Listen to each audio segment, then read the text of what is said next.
Salut copain, tu vois les conséquences sur la génération d'aujourd'hui? Je sais pas comment aborder le sujet. Euh, Tu vois, ma fille, 13 ans, elle a eu un rapport avec son copain qui a 15 ans, quoi. Bon, voilà.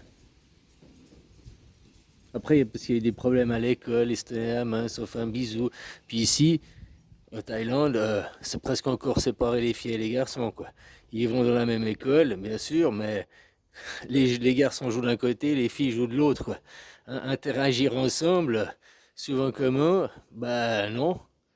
Ah, t'as pas le droit de voir de petits copains, t'as pas le droit d'avoir des relations amoureuses, t'as pas le droit à l'école, quoi. Même parler avec quelqu'un et rire bêtement, parce que tu vois, t'as pas le droit, quoi. Bon, bref. Donc il y a eu convocation, blablabla, hein, histoire, blablabla. Parce qu'à 15 ans, t'as le droit, c'est l'âge légal, mais tu vois, à 13 ans, t'as pas le droit.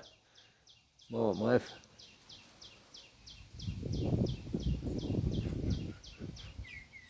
Après, ma fille, comment elle a dit ça, quoi? Bon, c'est passé, hein, régler ce problème, l'école, bon, bref. Comment elle m'a dit ça? Euh,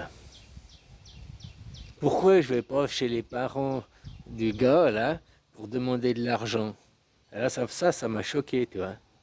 Et là, il y a vraiment un problème culturel, un problème générationnel, parce que c'est pas moi qui lui ai appris ses valeurs, hein, c'est pas moi qui lui ai appris, c'est pas ma culture, là. Et ça, elle l'a appris d'où? Elle l'a appris à l'école. Parce que ça arrivait aussi à une autre de ses copines, puisque les parents de sa copine, c'est ce qu'ils ont fait. Ils ont été demandé des sous, hein, parce que, ah, 15 ans c'est l'âge légal, mais ma fille elle a 13 ans, c'est pas l'âge légal. Donc si tu veux pas que je porte plainte à la police, si tu veux pas que ton gamin il ait des problèmes, on veut des sous, quoi. Toi, les pauvres, ils ont un autre raisonnement. Je ne cautionne pas, hein, mais il faut savoir que ces gens ils existent, quoi. Voilà. Donc tu vois, comme on dit, c'est facile de sortir une fille d'un bar, mais c'est pas facile de sortir le bar de sa tête. La même chose, c'est facile d'arrêter un réseau de pédos, d'arrêter un truc, mais arrêter de changer la mentalité des gens, le cautionnement par défaut des gens dans la population, quoi. Ah, mais c'est comme ça, c'est une coutume, ça c'est toujours fait.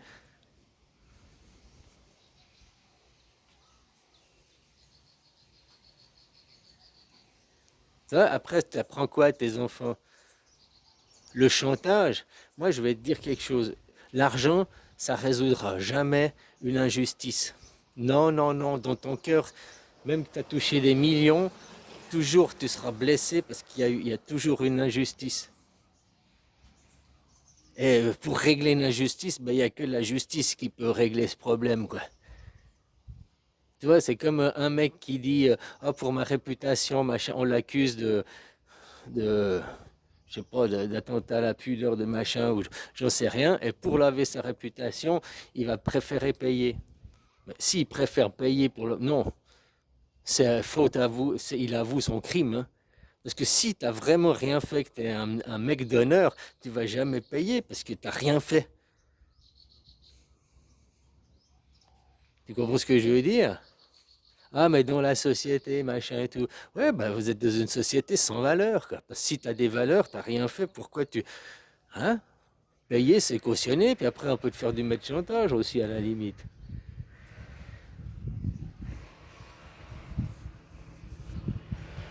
Donc voilà ce qu'il faut apprendre aux enfants. C'est pas non, c'est un problème, faire de l'argent, du chantage, machin et tout. Il y a un problème, il y a une justice. Ça doit être réglé avec la justice, avec les lois. Puis changer la mentalité des gens. Comme j'ai dit, à 13 ans, t'es influençable, machin et tout, hein. À 15 ans, bon, c'est un jeune encore. Hein, mais à 15 ans, lui, il connaît la loi. Lui, il sait qu'il avait pas le droit de faire ça. Il avait déjà conscience de ça. Tu comprends ce que je veux dire? Une personne maintenant, on prend plus âgée, qui aurait 20, 25 ans, 40 ans, qui fait ça avec une personne mineure.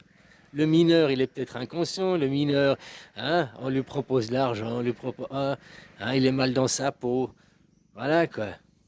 Mais le majeur qui propose ça, le majeur, lui, il est très très conscient de ce qu'il fait. Il sait que c'est un mineur, il sait qu'il est en train de détourner un mineur, ou de corrompre un mineur, ou de. Hein?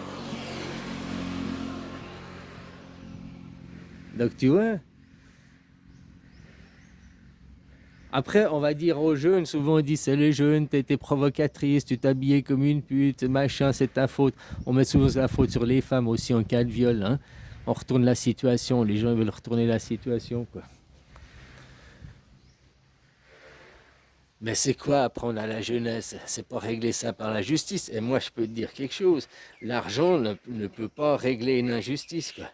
Autrement, c'est que t'as pas de valeur. Vraiment, quoi. Moi, j'ai eu des traumas vraiment à mon enfance et tout. Et puis ces traumas, ils sont pas finis, parce qu'il y a toujours une injustice qui a jamais été réglée sur ce sujet. Et puis moi, pour moi, la seule chose, c'est que la justice, tu vois, c'est comme si tu as subi un viol, et puis que la personne qui t'a violé, elle s'en sort quoi, avec les honneurs. On ne croit pas que tu t'es fait violer. La seule chose, c'est pas l'argent qui va te soulager, c'est pas, hein, s'il y a injustice, la seule chose qui va te soulager, c'est que cette personne passe devant la justice, soit punie pour son crime. C'est la seule chose qui soulage, hein, dans le fond. C'est pas l'argent qui soulage. Donc voilà, que je dis, c'est facile de sortir une fille d'un mort, c'est facile d'arrêter un réseau d'eau, d'arrêter les consommateurs, les clients. Ouais, mais ceux qui fournissaient la marchandise, je parle vulgairement, hein, quand les filles en Thaïlande, elles finissent des filles de bar, ouais, mais elles sont livrées par la famille aussi. Ah, mais c'est comme ça, parce que la mère, elle était. Ça t'apprendra la vie, tu reviendras dans 2, 3 ans, que tu auras de l'argent, quoi. Hein? Toi, le cautionnement, mais ça, c'est un cautionnement par défaut. C'est pas écrit sur le papier, mais de la populace. Parce que ma fille, elle est venue, ça, ses idées, elle les a de quoi? De la populace, hein. Donc voilà. Donc comment résoudre ça? Et puis ça, avant la révolution de 68, c'était la même chose en Europe, hein, les pédérastes. Comment on a arrêté ça? En faisant que les gens ils aient plus de moyens, en faisant que les gens ils aient plus d'argent. Si tu as plus de moyens, que tu as plus d'argent, que tu as plus de pouvoir d'achat, bah tu es moins pauvre, donc tu es moins incité à faire des choses comme ça. Comme je t'ai dit, la Thaïlande, c'est un pays hyper cher. Comparé à la Suisse, que tu compares au temps du travail qu'il te faut pour acquérir. Tu veux 1 kilo de poulet ici, il faut 2 heures, plus de 2 heures de travail. Il te faut 1 kilo de poulet en France, 1 heure de travail. Donc tu vois, c'est 2 fois plus cher ici. Pas regarder au taux de change, parce qu'au taux de change, c'est vraiment pas cher. Mais au temps du travail que tu as sacrifié, c'est hyper cher.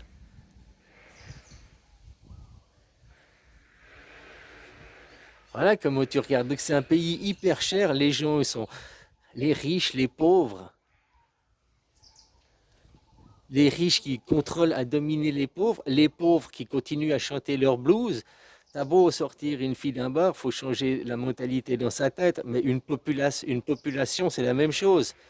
Arrêter la monarchie dans une population, il y a 100 ans en arrière ici, et ils continuent à adorer le roi, qui a plus de pouvoir, qui est plus rien, quoi.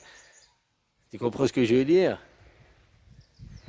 Vous êtes fini la monarchie depuis 230 ans en théorie, mais vous continuez à mettre un président et à adorer un président et à vouloir un chef. Ça, c'est la religion d'Adam, c'est la religion des hommes. Hein, nous, on est en Suisse, c'est le pays de Ève, le pays des anarchistes. Dans la Bible, c'est écrit, hein, c'est Ève qui s'est levée contre la hiérarchie, c'est Ève qui s'est levée, qui a écouté le serpent, le futur, quoi. Ça, cette année, c'est l'année du serpent. Chaque année du serpent, c'est le nouvel œuf. Ça commence par le serpent et ça finit par le dragon. Hein, le serpent, c'est l'onde au sol qui, à travers les 12 signes, s'évolera au dragon le dernier. Hein, avant de recommencer tous les 12 ans, quoi. Tous les 12 heures, tous les. Hein.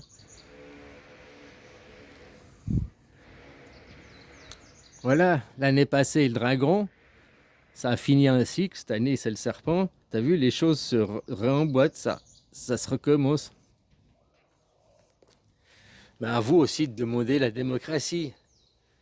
Je t'ai dit, autant la Chine et les USA sont d'accord pour partir en guerre mondiale, les néoconservateurs, pour ne rien changer, pour garder les riches qui contrôlent, qui vous dominent, les castes, pour rien changer, pour rien changer. Moi, ce que je vous propose, c'est la démocratie, le système suisse mondial, une démocratie dans chaque pays.